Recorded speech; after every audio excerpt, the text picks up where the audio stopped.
Thank you for joining us for the first event in our new virtual conversation series, Let's Talk About Transitions, Readiness, and Support.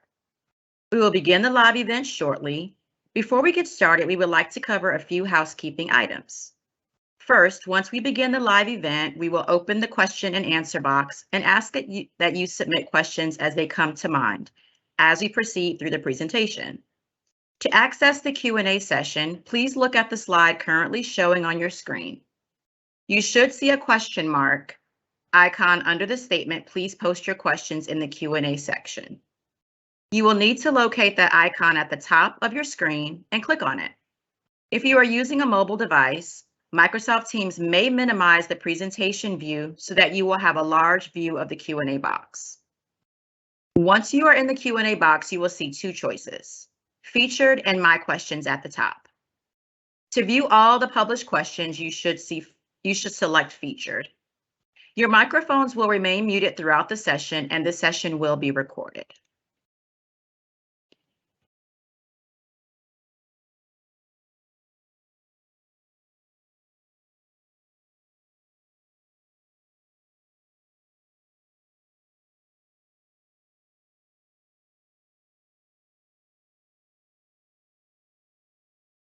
Welcome and thank you for joining us for our virtual conversation focused on college and career readiness. My name is Erica McCoy, the program manager for the NDSP.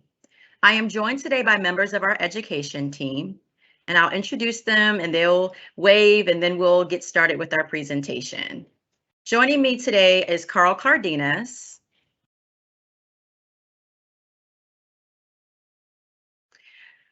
We have a guest speaker, Dr. Pauline Younts, which we're so proud to have her with us.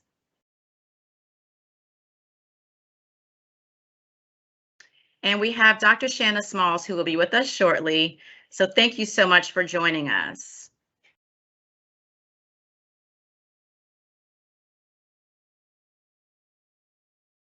We hosted our first virtual event this past summer, where we focused on updates on the home study policy and procedures. After the overwhelmingly positive feedback we received following the event, we realized that we found a niche to fill, one of our gaps. And we decided that we would begin a virtual conversation series in order to provide our families with more in-depth discussions into topics that are of importance to them.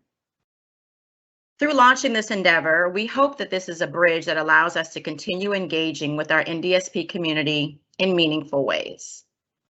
During today's discussion, we will talk about how our program is supporting college and career readiness. We will also shed light on a potentially stressful topic, transition. Transition of any sort can trigger many questions. During this session, we hope to provide guidance and clarity on how the NDSP can support academic transitions, as well as to provide you with insight on key differences between the British education system and the American school system. We will also discuss how the NDSP supports our students with academic support challenges. Notably, we have a high population of our students attending school in the UK and/or in British schools in other parts of the world. As this slide shows you, we have over 4,000 students worldwide. Not all in British systems, but nonetheless, we do have a high population who do attend. We frequently receive questions about educational differences. And to answer this, we solicited the help of an expert in the field who actively leads an American Studies program in the UK, where many NDSP students, as well as other students, attend. We thank you so much for your participation, and we hope this is helpful to you. We are having a few little technical challenges, but I'm hoping to hand the mic over to Dr. Shanna Smalls, who will talk to us about transition support for college and career readiness. See if Shanna was able to rejoin us. Thank you, Erica. I am here. I just don't have video. We often hear the phrase college and career ready when discussing students, and while most people can surmise what it means, we want to ensure you understand what it exactly is. College readiness is defined as being prepared for any post-secondary experience.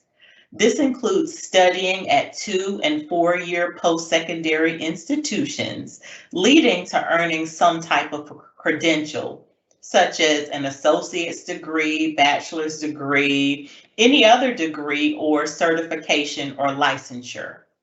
Career readiness is defined as focused education that prepares students for life, equipping them with the skills necessary to navigate the workforce. Career-ready students often attend post-secondary institutions, join the military, or enter directly into the workforce. While DODEA ensures that students have access to challenging courses and opportunities to receive career-focused education, NDSP realized that there was a gap for our students. This is due to them being in locations across the globe where they're not in close proximity to education programs, internships and externships, and other hands-on opportunities that they would have when they were in school in the United States. For that reason, we introduced Choices 360 to NDSP in March of 2020. Next slide, please. Choices 360 is DODEA's premier college and career readiness resource.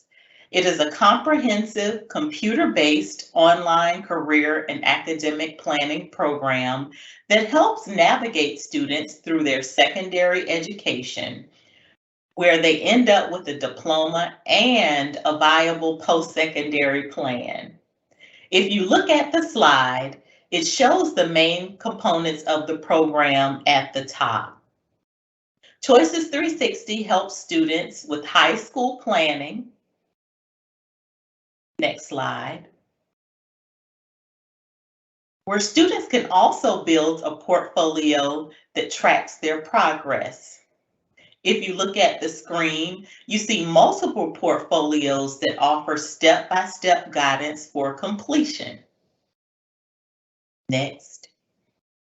You also see college planning, where they have access to free test prep programs and direct links to college profiles and other important tools to simplify the selection and application processes. Next. Last but not least, there's also the career planning component that allows students to take multiple inventories that help them narrow and explore careers and also build career-seeking skills. Next. Now, who has access to Choices 360? How do you get access to Choices 360? Choices 360 is available to all 7th through 12th grade NDSP students. Students are automatically registered for an account upon registration to NDSP. NDSP students also receive a DODEA Gmail account that they use for access to Choices 360. They can also use the email account for communication. The sponsor will receive an email with students' Gmail account information approximately 1 to 3 days after registration with NDSP is complete.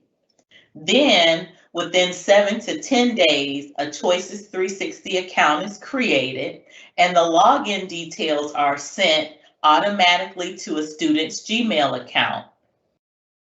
Students should log into the Gmail account to get their login information for Choices 360 and log in as soon as possible. Now, the only step left is to begin using Choices 360. Next.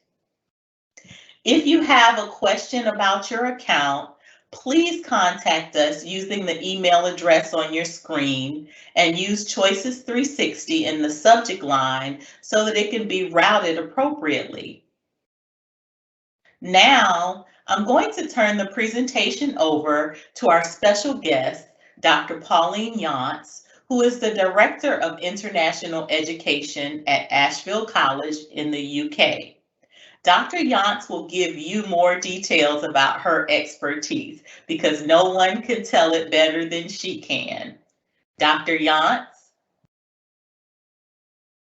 Thank you, Shauna. Good afternoon, everybody. It's nice to be with you this afternoon. I appreciate the invite. Thank you for having me. Just to give you a little background before I start, you call me an expert, but I think experience is probably more the phrase. I was born and raised in the UK, so I experienced the UK education system as a student. And then I moved to the US and spent 19 years in North Carolina. So I experienced the US system as a teacher and a principal. And now I'm back in the UK and I'm experiencing the system as a parent. So I'm sitting right where you are, having moved my children, transitioned them from the US into the UK system.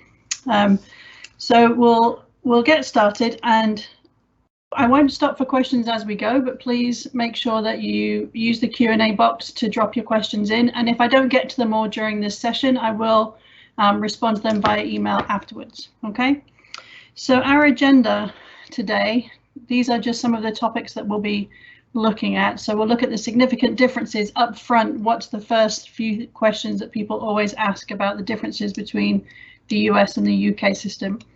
Then we'll look at EYFS. And yes, there are lots and lots and lots of acronyms in the UK, just as there are in the US. Elementary school, middle school, and high school in order. And then we'll talk a little bit about the coming and going. What do you need to do to prepare to move into the UK and move out? Some common dilemmas that I found across the age ranges, and then the questions, the Q&A session after the end of the session today. Okay, so we'll take a first look at significant differences. Now, there's a lot of words on this slide, I apologize, but I wanted to get the main points across. The first one, of course, is uniform. Everyone in the UK wears a uniform of some kind, and that includes a tie in most schools. You'll be surprised, or maybe you won't be surprised, how many students come to our school having never worn a tie before ever and have to wear one now every day. The starting age is a big difference, and I'll explain why when we get to the EYFS, but the year that the student turns 4, the school year that the student turns 4, is a kind of a pre-nursery, and then when they are 4, the year they turn 5 is when they start school in the UK, which is a lot younger than some of the states in the US. Report cards, you should get used to not receiving a report card every 9 weeks or a semester. We don't do GPA in a lot of places, and usually you'll just get an end of year report card. So there's a big difference there, and I'll come on to that in a little while. And the chain of command, there's always a chain of command in schools, especially in the larger secondary or high schools. You know, you need to know who to go to, which specific people, which roles. There's always usually a defined hierarchy. And then school records. I know in the US you're used to the cumulative records, and you may carry those around with you in a big brown envelope from school to school as you move around. But in the UK we don't have such a thing that transitions with the students. Usually the only thing that goes with the students is an end of year report card, and in some cases a letter to explain, you know, there's no discipline issues or attendance issues. So those are the biggies to begin with. We'll look now at specific age ranges, and I'll keep coming back to those as we go through. I will use different kinds of words. Sometimes I think I'm bilingual in US and American now, US and UK rather. So some of the words in the UK system are a little bit antiquated. Some of them don't make sense anymore to us that have been in the system for a while. But you'll hear people say them, so just be prepared to hear lots of different words. Okay, so if as I'm going through this you hear me say something and you're not really sure what it means, then please do ask at the end. What I've tried to do here in this box, or in these boxes, is to put in the equivalent, if you like. So you're used to a homeroom teacher in the bottom left corner, let's say. In the US that's known as a form tutor here in England, right? You might be used to a schedule in the US, your child's schedule. We'd call that a timetable. Okay, in the far right corner, the prep and homework. So we might say, what homework do you have? Here we could say, what prep do you have? So I'll leave that in the slide, and I think Shauna's going to make these slides available to you afterwards, so you can get used to the different kinds of words that we use. Okay, now Some schools also will have their own kind of language. So I'm trying to use generic that everybody would use, but of course each school will have its own culture and its own language as well. So we'll go to EYFS, which is early years foundation stage. And this slide, thank you, Shauna, shows a snippet of one that's later on that shows the whole age range. So on the left is the UK and on the right is the US. And you can see that the ages in the middle. So ages 4 to 5, our students here start reception, and we call that the early years. And then year 1 and year 2 are kindergarten and first grade. So a student coming from the US into year 2, 6 and 7 may or may not have ever been in kindergarten yet in the US. So that's just something to think about. All right, from my own experience as a parent, when we were moving back from the US to the UK, my eldest had just turned 4. So she went into reception with 1 week left in the school year. So she had not yet been to kindergarten. She obviously was in full-time daycare, but she had not yet been to kindergarten, and the daycare wasn't really a formal preschool kind of daycare. So she could not read or write. She could say her name and she could spell it, but she couldn't really write it. And so she went into reception class in the last week in July, and all of her peers could read and write, and she could not. So that was a tough transition for us. We debated about leaving her in reception for another year, or whether to move her on to year 1. So we spent a lot of time thinking about what was best for her, and we decided that she was ready for the challenge. So we pushed her into year 1, and she caught up pretty well, actually. She caught up well, but just be aware, if you go to the next slide, please. I wrote that on the bottom of the next slide. You'll see I wrote that this is some ways can be the most difficult transition because of that little age at the bottom. You have to be very careful. If your student is 5 or 6 and they have not been in formal school and they come into the UK, it can be a tricky transition for some students. So we begin at the age 4, and the cutoff is usually September 1st. And the schooling is formal and it is required from that age. It's not optional. Reception is required. Okay, so as soon as your student turns 4 in the UK, you can expect that they will be in school. The first year is a mix of academic focus and socialization. Students get used to being around each other and how to play together. And we can tell the difference when students come in from nursery and daycare and students who come in from preschool. And then we can tell the students who have not been in a formal school setting because they're not quite at the same level of, they're not able to sit in a circle and have a conversation or play with their friends because they just haven't had that experience. So that's just something to think about. Years 1 and 2, we also call Key Stage 1. So just be aware, some students will not have started school yet in the US, and our students over here will already have finished at least 1 or maybe 2 years of school by the time they're 7. Okay, so I've written it can be the most difficult only because for my Kira, we had to then teach her essentially how to read over the summer so that she could at least, almost be level with her year 1 peers. She was still a little bit behind through year 1, and it took her up until year 2 to really get to grips with everything. But it's the most tricky only if you're not careful about the age groups. Okay, so just bear that in mind. This is where, and I've written in my notes here, your education specialist can help you because there is support available for NDSP students who come into a year group when they're not quite at the same experience as their peers. So if your child comes into year 2, never having been in school before, there is support from your educational specialist, which I'm sure Carl will talk about later. Okay, so we move to elementary. So elementary school then is, thank you, reception through year 6. We call primary school on the left, and elementary school obviously on the right is kindergarten through 5th grade. In the UK, we separate early years, Key Stage 1, Key Stage 2. That's just a generic term we use for the different parts of the school, whereas in the US it's just all elementary school.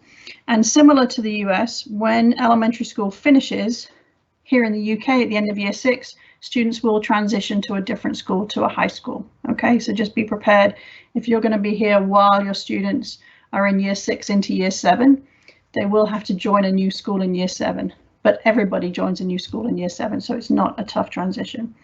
This one, if you would move forward, please, is actually a really easy transition into elementary school, because essentially it's the same skills that are taught from the UK and in the US. Most of our students we find immerse very easily. We put them straight into their age appropriate year and they do really well. There are a couple of challenges sometimes in the upper elementary math, only because your student may have learned fractions and we haven't done that yet, or we may have looked at time and your student might not have done that yet. So generally the gaps we find here in elementary school is just that the students coming in from the US haven't experienced it yet. Not that they can't do it, but just that they haven't done it. So then there may be a couple of gaps there that you just need to catch up. Probably the most important thing to think about here in this particular transition is the school culture. And I've written parent behavior here because I'm sure that you all are familiar with different kinds of parents and different kinds of families, and every school has a wide variety of different kinds of parents and families. And sometimes you just need to be careful about, you know, right now I say that because right now we're dealing with WhatsApp and, you know, parent groups and how that can sometimes get a little bit crazy.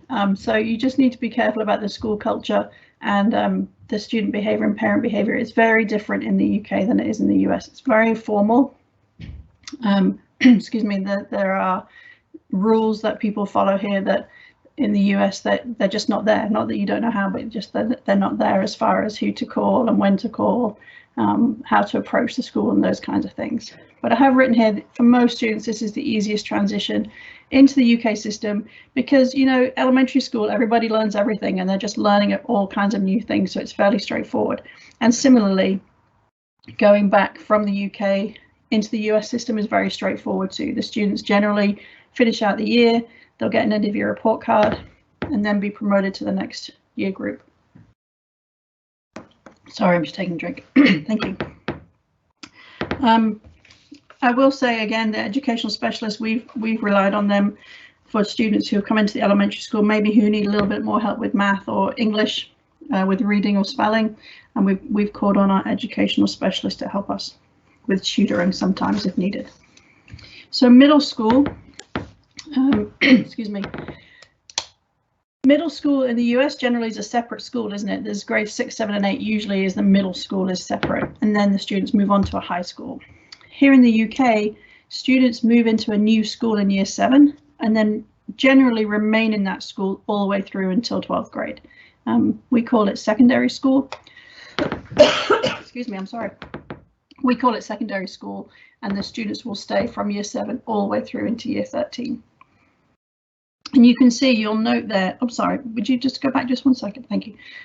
You'll note there that the shape of the ladder, if you like, in the US is very rectangular because students will remain doing a broad curriculum all the way through the end of 12th grade. Whereas you'll see at the end of 11th grade, the curriculum narrows a little bit, and I'll explain that in a minute, but it is deliberate why there's a trapezoid there rather than a rectangle. You'll see my math teacher coming out of me there, sorry. Thank you. So middle school years, as I say, it's the senior school. Students tend to try all of the subjects. They do math, English and science, generally a core in every single school. RS is a core subject in most faith-based schools. Faith-based schools in the UK are not private schools. They're all public state schools. And here you should really think about the shift in grades and reporting and exams. Okay, so middle school students try every single subject. They'll do history and geography and art and DT and music and every single subject, and they'll try everything, and they'll get an end of year report card that notes their progress. Some schools will not give any grades at all throughout the year. Some will give an attainment grade at the end of the year, and some might not. For example, in our school at the end of year 7, we don't give grades, so there's no numerical grade at the end of the year. There's just a paragraph about the student and their progress throughout the year in each particular subject. Okay, and I've written there for most families this is the second easiest transition because similar to elementary, the students just come in and they try everything and they have a go at everything, and generally the transition is fairly smooth. So now we're going to get to high school, which I'm sure some of you think may be the most difficult transition. If you have older children, it probably is more difficult than if you have 5- and 6-year-olds. But you'll see here again High school in the States, 9 through 12, generally in one school, and then students go to a 3 or a 4-year college. In the UK, for the most part, students will stay from year 7 all the way through year 13 or upper 6th in the same school. There are some schools in the UK that stop at the end of year 11, and then the students need to transition again into a 6th form college. Excuse me. I'm sorry, I apologize. I was in the pool earlier with our little people and I think I've swallowed some chlorine. My throat is very dry. So students will stay year 10 all the way through upper 6th and then go. Generally our degrees over here are 3-year degrees because we don't have the 2 years of gen ed that you guys have in the UK, in the US, sorry. So in high school, secondary school as we call it, it's generally separated into two-year segments. So years 10 and 11, which you would know as 9th and 10th grade, students take all the core subjects, usually math, English, science, usually also a foreign language, and then they have elective choices from humanities, geography, history, RS, languages, arts, DT, that kind of thing. And they begin those courses at what would be the beginning of their 9th grade year. And then they take the courses for 2 years. So then at the end of their 10th grade year, or at the end of year 11, as we call it, they sit the national exams. Excuse me. So think of end of course tests or EOCs if you're familiar with those. But think of it as everybody across the whole country taking exactly the same exam at exactly the same time in a big hall, and everybody's taking the same exam. So it's big pressure for these students when they take the exams, the GCSE exams. Similarly, the next kind of segment of 2 years is years 12 and 13, as we call it. You'd know it as junior, senior year. We also call it 6th form, so lower 6th and upper 6th.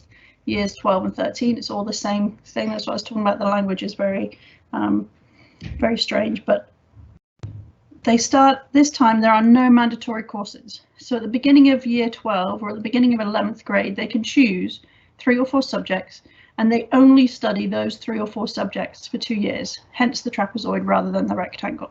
Okay, now this means that they could stop taking math and stop taking English and just do art and music and biology.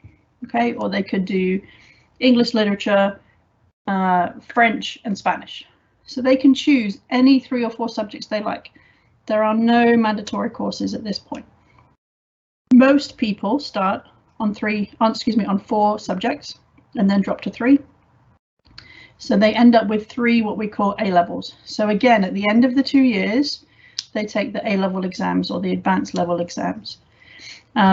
There's also another pathway called the BTECs. So students will either take A level exams or BTEC exams. And then these are preparation for university. Now you may wonder what happens to a student who doesn't take math or English for 2 years and then goes on to college. Generally they're fine because the GCSEs that they've taken at 16 usually prepare them for college in the US. We've had lots of students who have taken A levels, all different manner of combination of subjects, and transition just fine into the US college system. But that's for another day. If you're interested in, the quick plug here, if you're interested in hearing about how to transition from a UK school into an American university, I do a session on that for our students. And Shauna, I'm glad to send you guys the link next time we have one so you can share with your parents and families. So you can see that high school is two-year segments. Okay, the first 2 years, GCSEs as we call them, and then the second 2 years, A levels or BTECs. Okay. Next slide, please.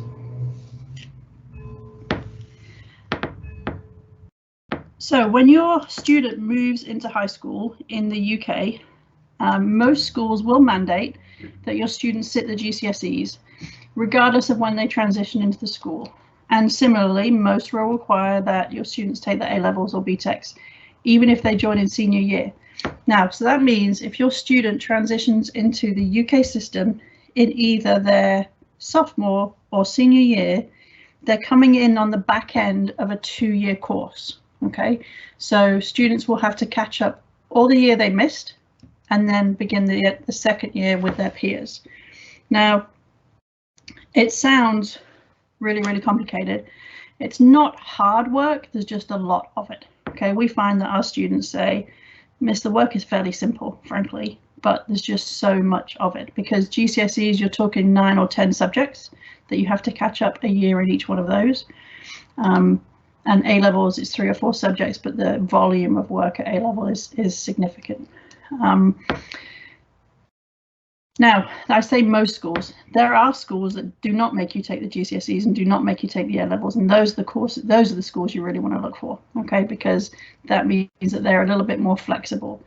It's very high standards here in the UK with exams and national league tables. Our results, our students' results, are published in the national newspapers at the end of each year, and so when our students pass or fail their GCSEs and A levels, those numbers are published in the newspapers, and there's lots of talk about where do you rank, how good is your school, is it a good school, is it helping your students get the qualifications that they need. So schools will be very particular about A levels and GCSEs when your students begin to enroll. If you would note there, the 4th bullet down, GCSEs are not equivalent to high school graduation. Students still need 2 more years of high school. I heard recently of a family that moved from a UK-based school back to the US, and the school system in the US said, no, they've got GCSEs, so they've graduated. Well, that's just not true. Okay, if they finish their GCSEs, they still have to take 2 more years of high school. Now, that could be A levels, or it could be 2 more years in high school, or it could be early college, or it could be an apprenticeship. But in the UK, students do not finish school until they're 18. There is not an option for them to finish high school education at 16. Okay, they must be in 2 more years of education. For most students, that's A levels and BTECs. Some students will go to an apprenticeship, in which they'll do like a day release where they'll go to college and practical application of the work. Some students may go into the military, but at 16, they have not yet finished school. They still do have 2 more years of high school. Okay. Ms. Erica, thank you so much for addressing that, because that comes up quite a bit from parents and a lot from U.S. School districts when our families transition. So I appreciate you. I just wanted to chime in and say thank you for saying that. No problem. And then finally on this slide, the A-level choices are wide open. So students will only study 3 or 4 subjects, right? So they really have to like them. So they should spend a lot of time seriously considering what subjects they're passionate about, what they enjoy, and take them because they want to take them. Sometimes we have parents who say, my child will take A-level mathematics. And I look at the child and say, would you like to take A-level mathematics? And you can tell by his face the answer is no, but his mama says, yes, you will. Well, that child is doomed to failure, sadly, because if they're not passionate about it, the A-levels are rigorous and the subject knowledge and content is in depth. So take some time with your students to figure out what they really, really enjoy studying. And those are the subjects they need to choose. That's why we say to them, choose 4, because inevitably 1 will not be quite what they thought it was going to be. And they'll finish up on 3, and that's fine. If I can just say something about high school, we have relied heavily on our educational specialist when students transition into high school, because inevitably there will be some gaps, especially in sciences, usually in mathematics, sometimes also in foreign language. And our educational specialist has helped our students get tutoring and courses for graduation. We have had some students do online courses to finish up their pathway rather than taking an A-level or a GCSE. So that's just something to think about there. Thank you. So I'm going to go to coming and going. I realize this is a lot of information. I'm sorry. I feel like I'm just throwing it all at you, but hopefully it will become clear. So coming and going, as I said earlier, the UK is not interested in the big brown cumulative, or it used to be brown anyway, cumulative records. Okay, they'll need an end of year report card and probably a letter of recommendation from the principal or that kind of thing. I've also written myself a little note here. Oh, I did write a little note. Oh, I'm sorry, I can't think now. There was something I was going to say about that, but it's gone. Okay. The report card, retention, that was what I was going to say. Generally in the UK, we do not retain students. So at the end of the year, they progress regardless of their progress. So what that means is, for students like my brother, who was not a very good student, he got to 16, 17 and, you know, wasn't very articulate with his reading and writing, let's say. So if your student has been retained at any point, make sure you specify that, which grade level they need to go into or which year group they need to go into, because unless you say otherwise, your child will be placed in their age appropriate grade level in the UK. And that could mean that they've missed out on a year's worth of work somewhere, which would be a shame because you're just setting them up to fail when they come into the UK. So be honest about it. And then also be honest about 504 plans and IEPs. The special education services in the UK are very different than those in the US. And I don't mean to put you off or be scary about it, but you need to be honest about it. If your child has a 504 or an IEP, please, please, please tell the school up front so that you can discuss with the school the needs of your child and how best the school can support your child. Okay, we have several students here who have IEPs and 504s, and we support them just fine. But we need to know ahead of time, because it may be that the school that you want to go to or the school that you're looking at in your district is not able to support your child because they have different needs than everybody else. So just please be honest with it. And a school, any school is worth their salt will say, yes, your child is welcome and we're able to support him or her. Others may say, I'm really sorry, we're not able to give that kind of support, but here's the names of 3 or 4 other schools you might like to try. Okay, you should contact the local education authority to help you with that also. And then when you're leaving, give plenty of notice. So let the school know what paperwork you need. Okay, in particular, please let the school know who we should send paperwork to. So for example, I had a family leave at the end of the summer and they said, please can we have a transcript and a letter recommendation? Yep, sure, no problem. And it was sat on my desk because they didn't tell me where to send it until finally I got a notice from the school that says, we're waiting on the paperwork. And I said, well, I didn't know who to send it to. So just please be specific about contact information. And that goes both ways. You know, when the school that you're going to, make sure that you have a name of the person from the school that you're leaving who they should contact for information. Okay, and generally the school you're leaving, if it's a UK based system school, they will not give you information on attendance and discipline and medical info, which is generally what US schools are looking for, unless you specifically ask for it. So in our case, when students leave our school, we write them a letter, and the top half of the letter is a recommendation about what they've done in school and their general character, and then we specify in their attendance, their discipline, and if there's any other issues, and then we say promoted to whichever grade level, so that it's all in one place, because we're not sending a cumulative record. Okay, and excuse me. So just a couple of common dilemmas to finish up. Who do you ask? When you join a new school, you may or may not be able to find a parent body to help you, but if you can, obviously you should ask them. But if not, just go into the front office and say, who do I need to contact if my child is sick, or if my child is having trouble with in lessons, or if my child is having trouble with their friends. Just please ask the school who you should contact, because usually there's a specific person for each one of those dilemmas.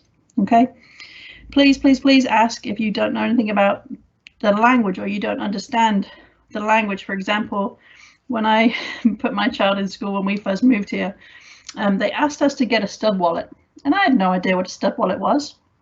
So I went to the school office and said, please can you tell me what a stud wallet is so I can go get one. And it turns out it's a plastic kind of envelope file thing with a Preston with a closer on it. It's very strange. I'm not sure why it's called a stud wallet, to be honest. Processes, so make sure you ask, you know, what's the process for enrolling a student? What's the process for withdrawing a student? What's the process for if my child has a dentist appointment, who do I need to let know? When do I need to let them know? How do I go about picking up my child early for a doctor's appointment? Those kinds of things. The school would much rather that you asked, you know, how do I, and because they're there to help you. Okay. School supplies also are a little bit different. You won't need the book bag and massive list of school supplies in the UK kind of schools that you would normally use in the US. Generally, it's a book bag just to carry their PE kit, and pens and pencils, and everything else will be supplied by the school. Every school, as I say, has a uniform, and different schools will have different ways of you accessing the uniform. Most schools will have a second-hand shop or a second-hand underground network where you can get uniform. I will tell you that the uniform does get expensive if you go and buy from wherever they tell you to go and buy from. You can get lots of uniform, like grey trousers, white shirts, which is the most common kinds of uniform, from anywhere. Shops like our equivalent of Walmart is Asda, our equivalent of Belk, Marks and Spencer's or Debenhams. You can get lots of the school uniform in high street shops, and it's generally only the one with the badge on that you need to buy from their supplier. Socialization, I wrote on there just to remember that I think the biggest difference I found, this is my personal experience now as an educator as well as a parent, the kinds of activities that the students do are very different in the UK than in the US. So for example, my little boy is 6 now, and he just began to get interested in soccer, right? He's not very good at it because he didn't play when he was little, whereas most UK kids have had a ball at their feet since they were born. And I'm not even joking. I mean, they really have. And so he's now going up against 6-year-olds who've been playing soccer for 5 years, and he has only just started. You know, imagine how he would probably be in t-ball or baseball by now if we were still in the States. Over here it's soccer. So just be aware that, you know, some of the activities and attitudes of the parents and children here is very different than you would find in the US. And then the last question that I wrote, should you stay or should you go? There's really no good time or bad time to come or go, right? It has to be a family decision. It has to be your decision whether or not you think your children are ready for the move. If you think your family is ready for the move. I do tell families who come into my school, once you get your children settled, everything else falls into place, right? So, you know, it's hard, isn't it? As an adult, it's hard enough for us to think about the transition, the move. And many of you probably have moved a few times, but for my family, it was the first transatlantic move we had made.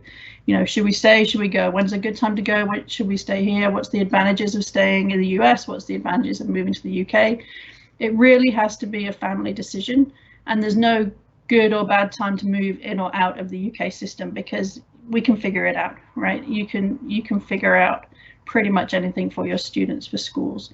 And so on the next slide, I've written I hope I've written my email address. Oh, no, the one after this one is my email address. So this is just a quick, sorry, would you go? Yeah, there you go.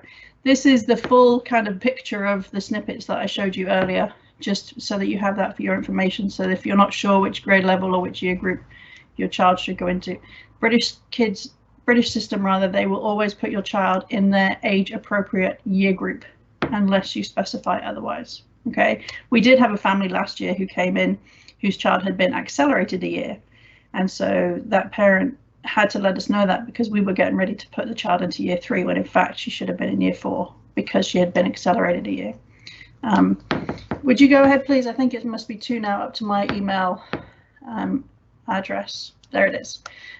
Parents, please, if you have any questions at all, even if you're not coming to the UK itself, but you have a question about the UK system as compared to the US system, please do just drop me a line. I'm glad to answer any questions that you have. I hope that was useful. I realize I've gone way over time. I'm so sorry. But I'll pass back now, I guess, to Shauna.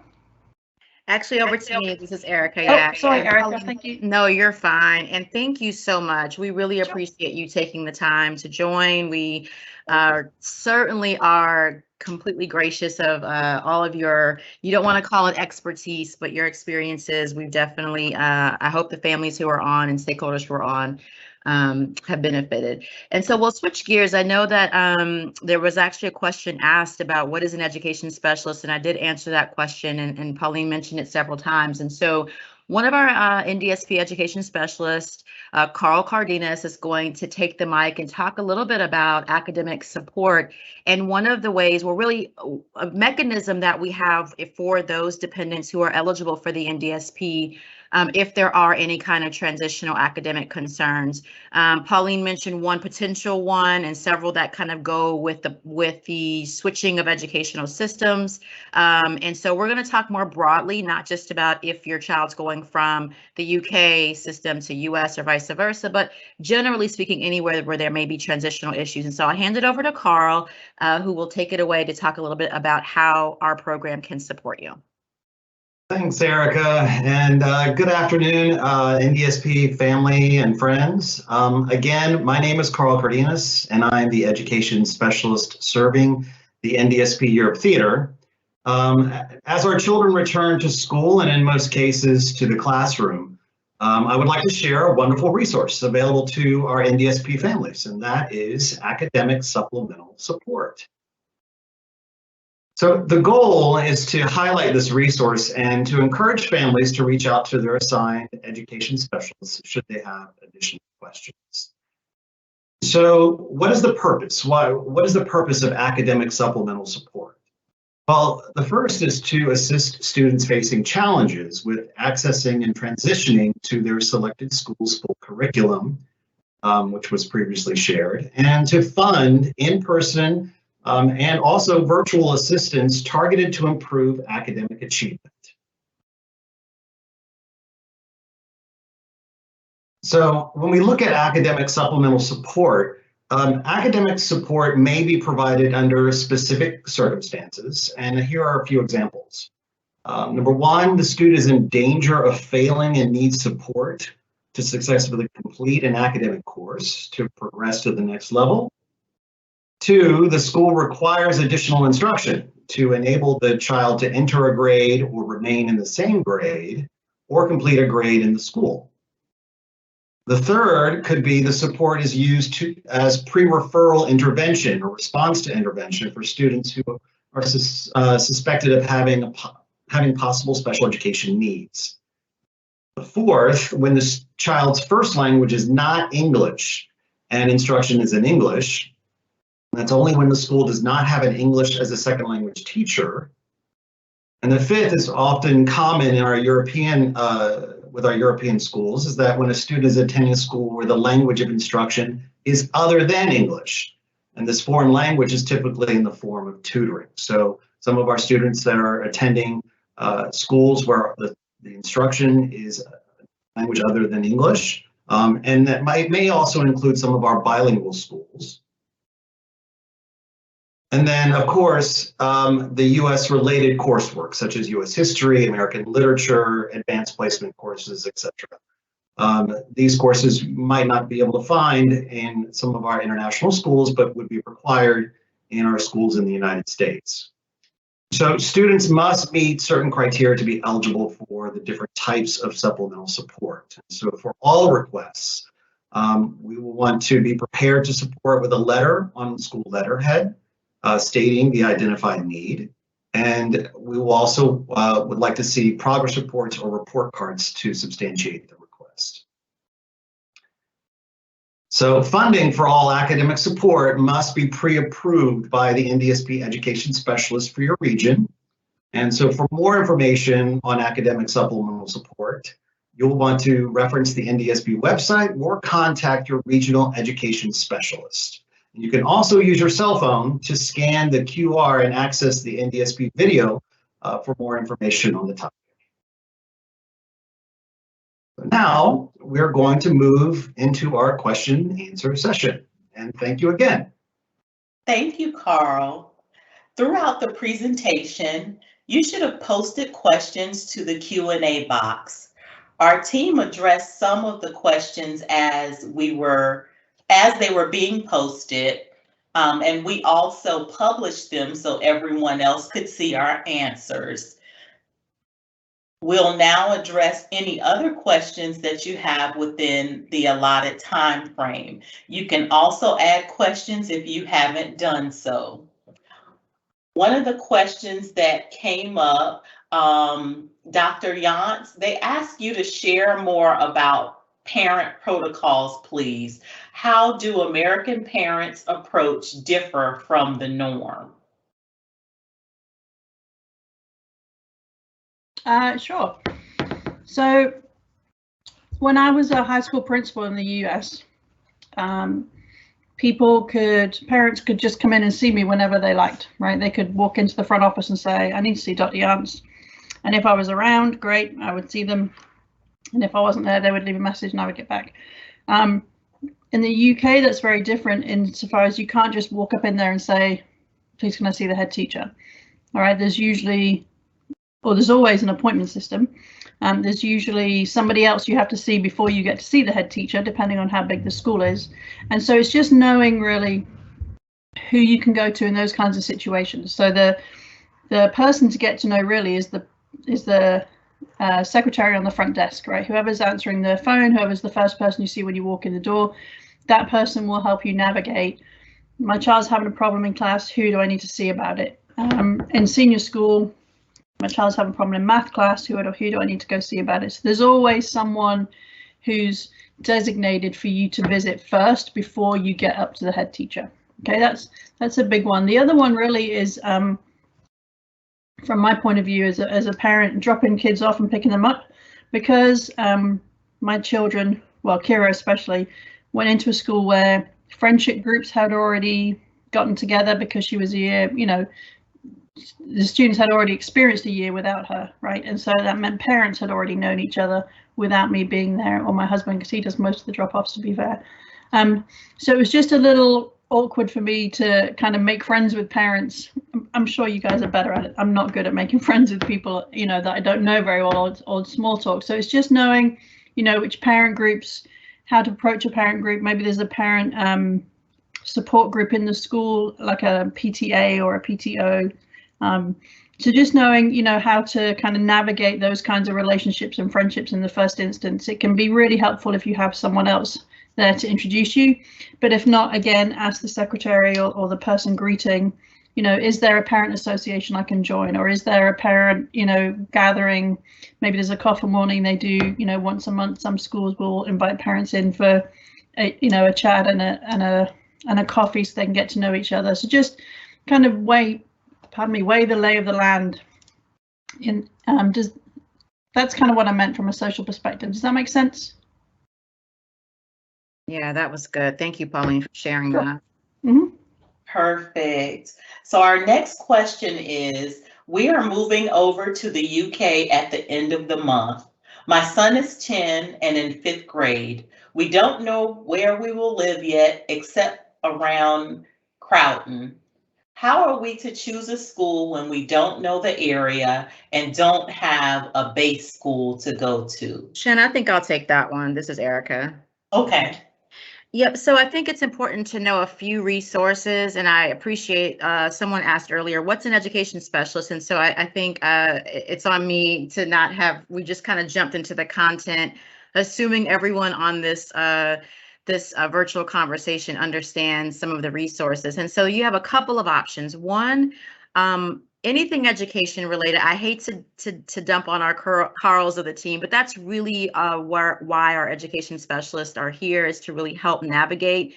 They can't, we as a program cannot recommend a school per se. What we can do is share with you the avenues that you have and tools that you have. So one option you have available to you is to talk to your education specialist. On the screen, you can see our Europe would be where you would be talking to our education specialist for Europe.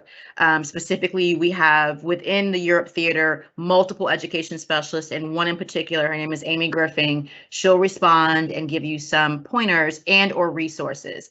So that's one option. Some of our locations, Croton being one, not all, but Croton is an example of a location where we do have, and they're not employed by the NDSP per se, but the Air Force has a school liaison officer who is at Croton. And so Amy can put you in contact with him. He's physically there at the duty station and can be available to help with giving you information about school options. The third thing, which I'm really excited about, is on our website, we do have a school locator. So this is not specific to Croton.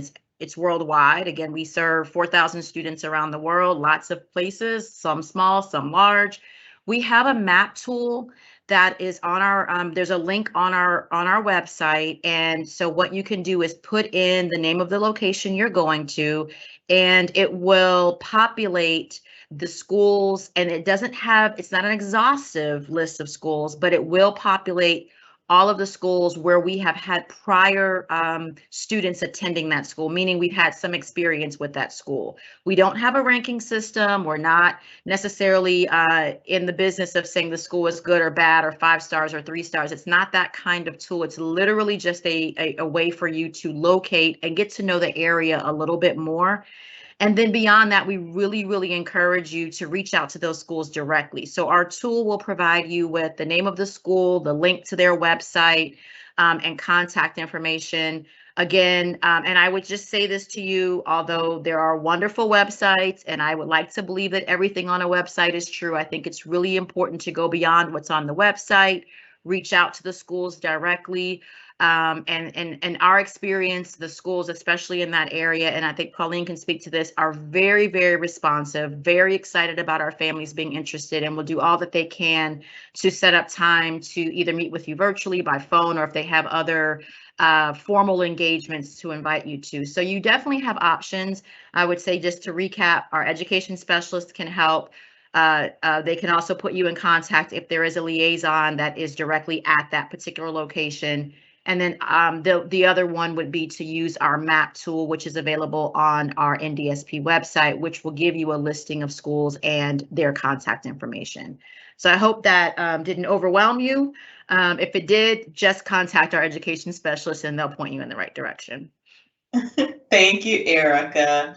The next question is, if an NDSP family needs testing or evaluation done for special education, what is the policy? Erica or Carl, will you take that? Yeah, Carl, would you mind giving kind of Sure. a brief? Yeah, thanks. Yeah, no worries. For families or schools that have requested testing for or an evaluation, if you will, to qualify for special education or an individual learning plan at some of our individual schools, your education specialist will provide you with what are called a referral package. Within that referral package, you'll find questionnaires, you'll find documentations, for example, consent to exchange information. EFMP registration is required to complete a referral package and to request testing. And depending on the type of testing, will determine who and what platform that testing is provided. Again, once we enter this sort of referral special education phase, it is confidential. So we ask parents to provide permission and a list of individuals that they'd like for us to share that information with. And then from there, your education specialist will guide you through the next steps, whether eligibility is determined through the school or through DODEA. So hopefully that answered your question. Thanks, Carl. The next question is, how can we access the homeschool session recorded earlier? After this session, it'll probably take 24 to 48 hours, maybe a little longer. I'll say Friday, only because we have Veterans Day on Thursday, and we're off. We're going to post it to the website, and we're also going to email the addresses that email addresses that you have on file in our system with the video also. So and the homeschool one though, Shannon, I think that was the question, is that particular from the July recording? I'm sorry. No, it's okay. Yeah. That's actually still posted to the website. I can't go over right now and get the actual link, but if you send an email to our management box, we can send it to you. Thanks for the clarification, Erica. I read it, but then I was thinking this meeting. All right. I'm sorry, Shauna, there was an additional question that expanded on this special education testing, and it stated, and the timeline for completion of that testing. If I may respond to that, once the referral has been accepted and an assessment plan has been activated, or the authorization for testing has been extended, we are required to complete that testing within 45 school days. And again, your education specialist will provide you with that information and be in contact with you and the service provider to ensure that we adhere to that date as close as possible. Due to various restrictions and logistics, sometimes we have to make some accommodations, but our service providers do an outstanding job, and we usually fall well within that timeline. Okay, thanks, Carl. I didn't see that published, so thanks for going back and checking that for me. The next question is, should we reach out to the installation school liaisons to help us when we move? Do they have NDSP information? I can take that one. Okay. I think it depends. And so the answer is likely yes, if it's a location that actually has a liaison. And I say that because we have some smaller duty stations where there may not be an identified quote unquote installation. Again, many of our locations are not on an installation. Many of them are remote or NATO units or other duty as assigned types of places. And so in theory, yes, the liaison, if there is one there, would not only be able to help you in a host of ways, including being able to give you some insight about the school options. They would also be able to put you in contact with current families, which is what really help. I find that as a parent to be really helpful. Again, get you that information beyond what you'll find on a website. Of course, you have to be careful. Not every family has the same desire and same things that they're looking for their children, but nonetheless, it gives you some insight. They do have NDSP information as long as it is an installation or a location where the NDSP is active. And I say that to say, if you're leaving, for example, Ramstein, those liaisons are familiar with the NDSP, but because we don't support, there are actual DODEA operated schools at Ramstein and in the K-Town area, they may not be as well versed with our policies. And just as a quick, kind of commercial presentation here, the NDSP we are only able to support locations where there is not a DOD operated school, where there's not a DODEA school. So the answer is yes. And if you're still not sure, or if you're asking policy questions or eligibility types of questions, things related to funding, I highly recommend you reach out to either our management team or to our education specialist, and they can properly route your question to make sure you get the answers that you need. Thanks, Erica. And I think that we actually have a school liaison attending our session, and they wrote in the chat box, as a school liaison, we can be a great resource for helping families navigate educational needs for each family. We will never tell you where to go to school. However, we can help families narrow down choices and options that will meet your particular needs. Yeah, I have to say thank you for whoever wrote that, which liaison that is. I know that our partnership is absolutely vital. We can't do our job without the liaisons who are physically there at the location. So thank you. I'm glad whoever that liaison who's online wrote that. And Indeed. Okay. The next question is, we are moving to the UK in January. When should we connect with the specialist? And how do we engage, email or phone? I would say right now, honestly, because it would certainly, with the holidays coming up.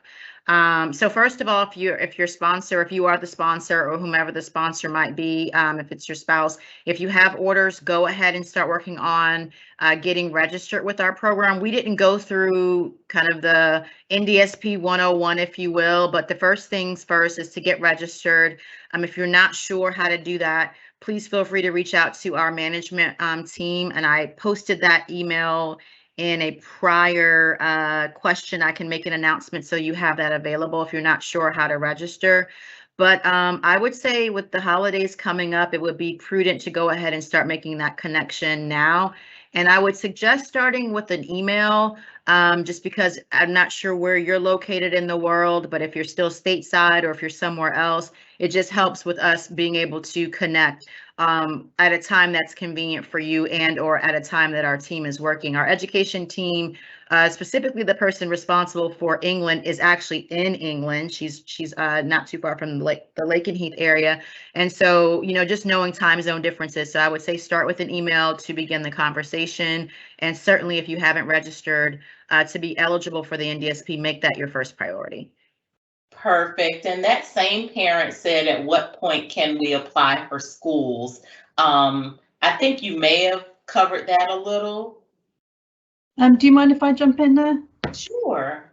As soon as you can is the answer, as soon as possible. Yeah, exactly. Because the schools, there may be schools that are actually full that have wait lists for certain year groups. So if you know you're going to a certain area and you're looking around at schools, you may want to start making some phone calls now. So for example, my little boy is in year 2 currently, and every school in our district that we live in a little town right outside of Harrogate, and every single school in our town in year 2 is full and overflowing at year 2.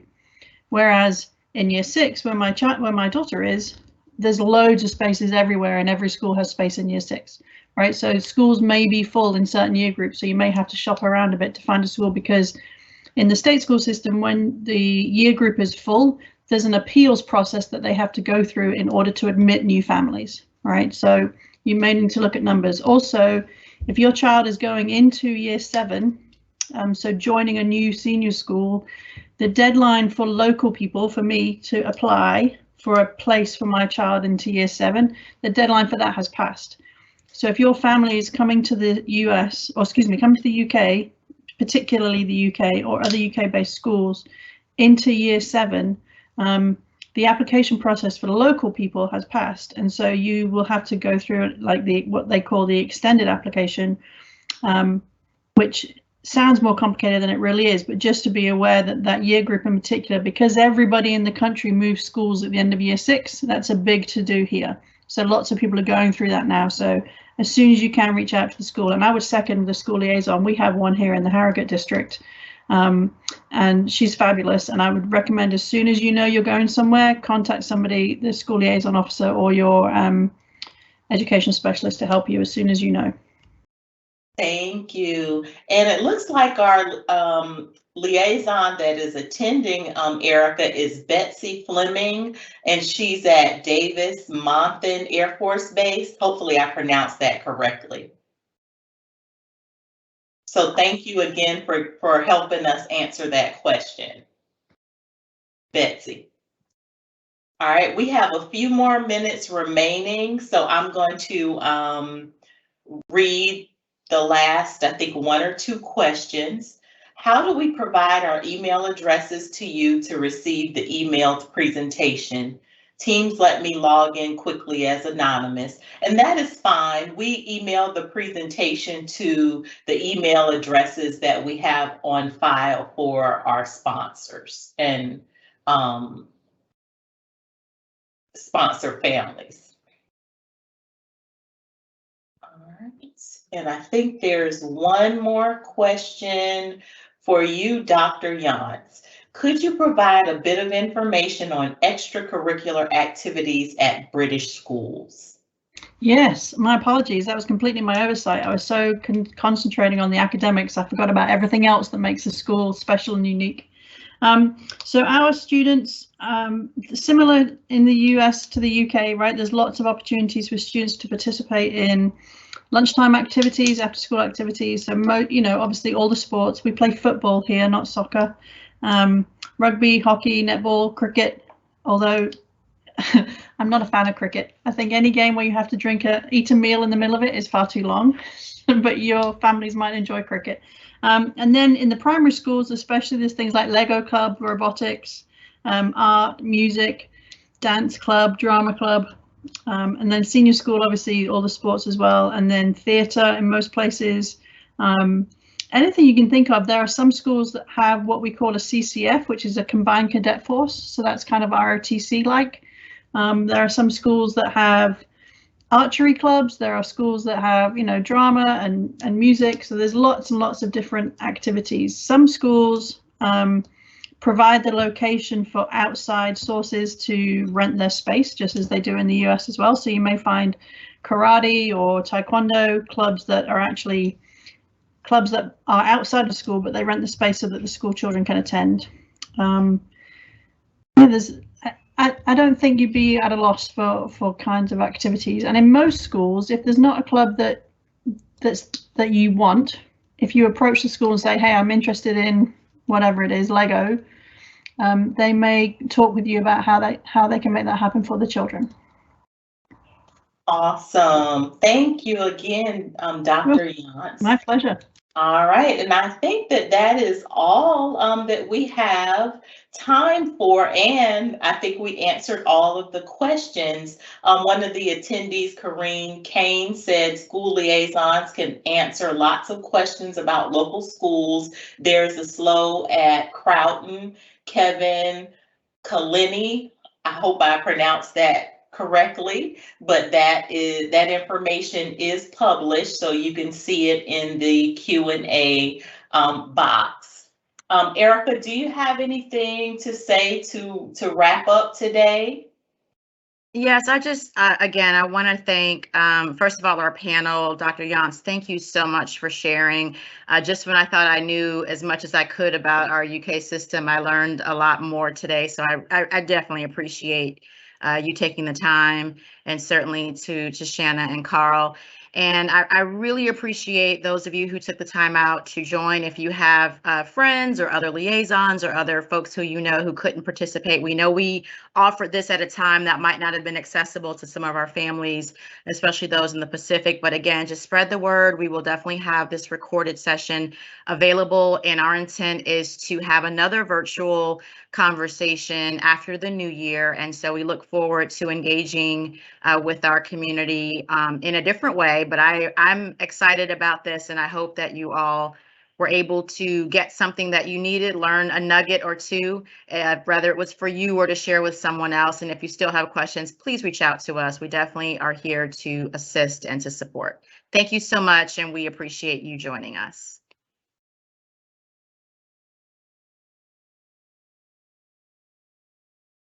Thank you, Erica.